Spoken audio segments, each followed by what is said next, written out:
মানুষ যদি হয় এত সুন্দর,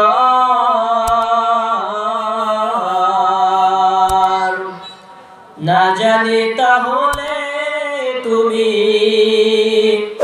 কত সুন্দর, কত সুন্দর।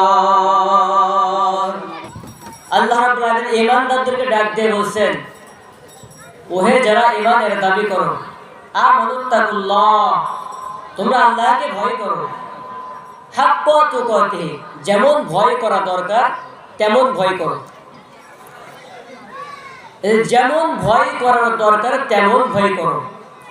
এই কথার ব্যাখ্যায় মুফাসসিরে কেরাম তাফসীরের ভিতরে আজকে আমরা যার স্মরণে মাহফিলের ব্যবস্থা করছি, আব্দুল কাদের জিলানী রাহমাতুল্লাহ আলাইহি, ওনার বাবার একটা ঘটনা মুফাসসিরে কেরাম লিখছেন। ওনার বাবা ক্ষুধার্ত পেট নিয়ে নদীর পাশ দিয়ে হেঁটে যাচ্ছেন, কয়েকদিন না খাওয়া। হঠাৎ দেখতে পেল নদীতে কোনো একটা ফল, আপেল জাতীয় একটা ফল, ফলটা উঠে ক্ষুধার যন্ত্রণায় খেয়ে ফেললেন। খাওয়ার পরে হঠাৎ মনে হলো ফলটা কার গাছের ফল, কোথার থেকে আসছে এটা তো আমি জানি না, আমি তো তার না বলেই খেয়ে ফেলছি, তাই তো আমি অপরাধ করে ফেলছি। আব্দুল কাদের জিলানী রাহমাতুল্লাহি আলাইহির পিতা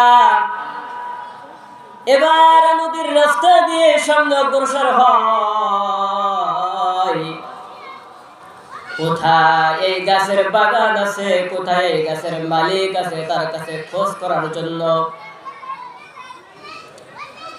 লম্বা সময় সামনে অগ্রসর হয়ে হঠাৎ তিনি দেখতে পেল যে ফলটা তিনি খেয়ে ফেলেছেন সেই ফল গাছ নদীর পাশে একটা বাগান।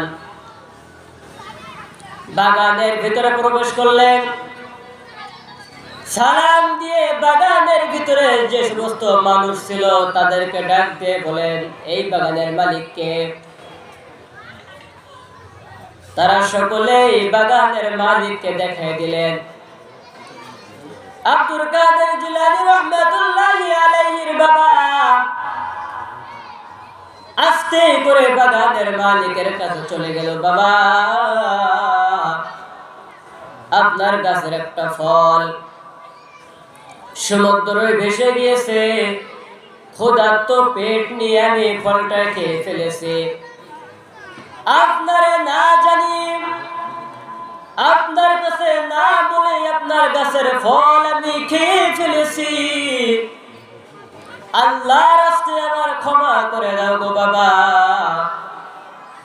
বাগানের মালিক বুঝতে পারলেন, কারণ আমার এই বাগানের ফল কত মানুষ তো না বলে খায়, চুরি করে নিয়ে যায়, আর আমার এই বাগানের একটা ফল যখন গাছের থেকে পড়ে যখন নদীতে ভেসে গেছে, ফলটা উনি খেয়ে ফেলছেন, আবার আমার কাছে ক্ষমা চাওয়ার জন্য আসলেন।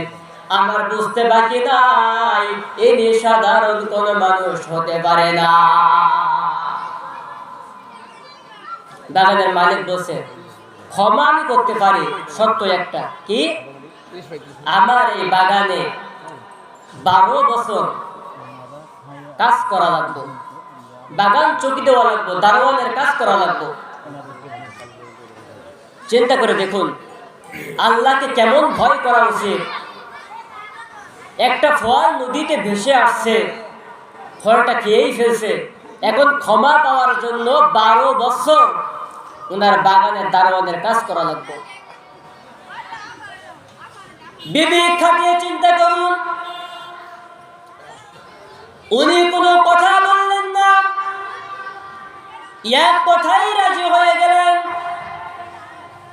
12 বছর পূর্ণ হওয়ার পর আব্দুল কাদের জিলানী রাহমাতুল্লাহ আলাইহির বাবা আবার গেলেন বাগানের মালিকের কাছে।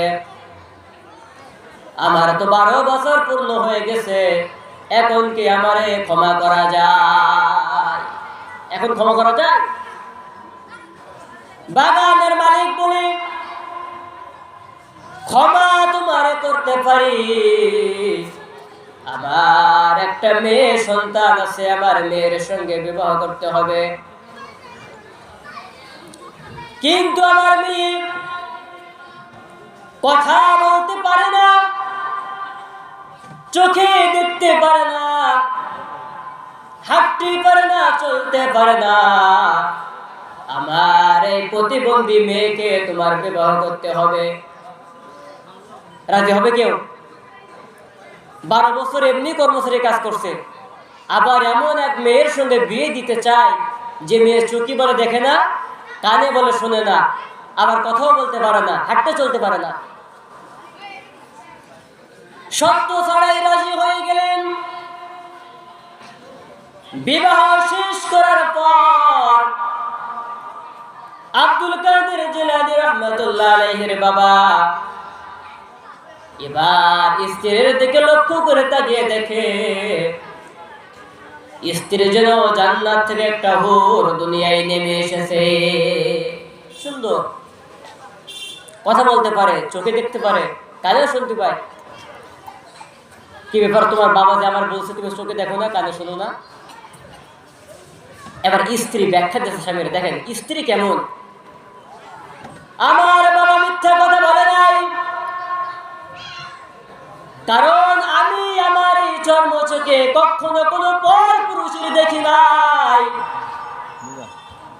আমি আমার এই জবান দিয়ে কোনো পর পুরুষের সঙ্গে কথা বলি নাই, আমার এই কান দিয়ে আমি কখনো কোনো পর পুরুষের সাউন্ড কানে শুনতে পাই না। পর পুরুষের কথা না শোনার কারণে আমি কানে শুনি না, আর পর পুরুষের সঙ্গে কথা বলি নাই দেখে আমি বোবা, আর পর পুরুষের আমার কর্মসূচি দেখি না তাই আমি অন্ধ। এই তার বাবার কথা, আমি শুধু সময় সংক্ষেপ একটু বললাম। আর তার মা কেমন ছিল? আব্দুল কাদের জিলানী রাহমাতুল্লাহ আলাইহি যখন একটু বড় হলো, মাদ্রাসায় ভর্তি করলেন, শিক্ষক ওনার পড়াই দেয় আউযু বিল্লাহি মিনাশ শাইতানির রাজিম, উনি আউযু বিল্লাহি না পড়ে কয় বিসমিল্লাহির রহমানির রহিম, আলিফ লাম মিম, যালিকাল কিতাবু লা রাইবা ফীহি হুদাল লিল মুত্তাকিন। পড়া শুরু করছে। উস্তাদের কি আমি আউযু বিল্লাহ পড়াই মধ্যে বিসমিল্লাহ থেকে বাকারা শুরু করছে। এইভাবে আস্তে আস্তে ওনার কোনো কোনো রিওয়ায়াতে আসছে 18 পারা পর্যন্ত মায়ের গর্ভ থেকে মুখস্থ করে আসতে করা শেষ করলে সব উস্তাদের সামনে। এরপরে যখন পড়ে কিছুদিন পড়ার পর আবার ভুলে যায়, মুখস্থ থাকে না। মায়ের কাছে দিয়ে বলছে, মা আমি যখন তোমার গর্ভে ছিলাম কখনো কি হারাম কিছু খাইছিলে তুমি? নাইলে আমি পড়া মুখস্থ করি কিন্তু পড়া মুখস্থ থাকে না কেন, ভুলে যাই কেন? আব্দুল কাদের জিলানী রাহমাতুল্লাহি আলাইহির আম্মা জান ছেলেকে লক্ষ্য করে বলছো, আমার বাবা তুমি গর্ভে থাকার আগে এবং পরে আর গর্ভ অবস্থায় আমি কখনো কোনো হারাম জিনিস খাই নাই, তবে একটা কথা আমার মনে আছে, তোমার নানা ছিল অনেক ধনী একজন মানুষ, এলাকার কিছু মহিলারা তোমার নানার ঘরের ছাদের উপরে কিছু তেঁতুল নিয়ে আসছিল, টক জাতীয় আচার নিয়ে আসছিল, রোদি দেওয়ার জন্য ছাদের উপরে ছিল। আমি হঠাৎ ছাদের উপরে যে দেখি আচার জাতীয় তেঁতুল জাতীয় টক খাবার। বাবা তুমি আমার গর্ভে ছিলে, এই টক জাতীয় খাবার দেখার সঙ্গে সঙ্গে কেমন যেন একটা লোভ হলো আমার। আমি ওই আচারের মালিকের না বলে আঙ্গুলটা ডুবাইছিলাম ভেতরে, আচারের বুইনের ভিতরে আঙ্গুল ডুবাই উপরে তেল আমার জিহ্বায় লাগিয়েছিলাম। এইটা ব্যতীত কোনো হারাম জিনিস আমি ভক্ষণ করি নাই।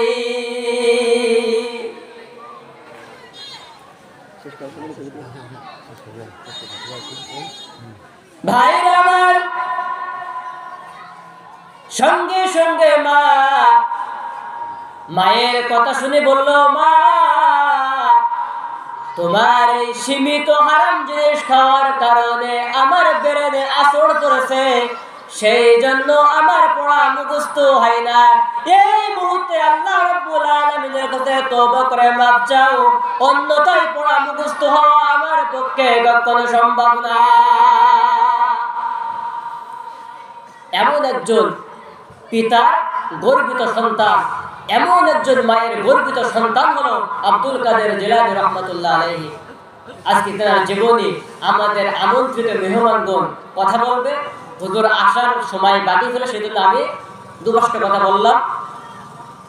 যে কথাগুলো বললাম সর্বপ্রথম আমাদের সকলকে সঠিকভাবে বুঝে এর উপরে আমল করে রব্বুল আলামিন বাকি জীবনটা চলার তৌফিক দান করুন। আমরা সকলে বলছি আল্লাহুম্মা আমিন ওয়া আখিরু দাওয়ানা আলহামদুলিল্লাহি রাব্বিল আলামিন। আসসালামু আলাইকুম ওয়া রাহমাতুল্লাহ।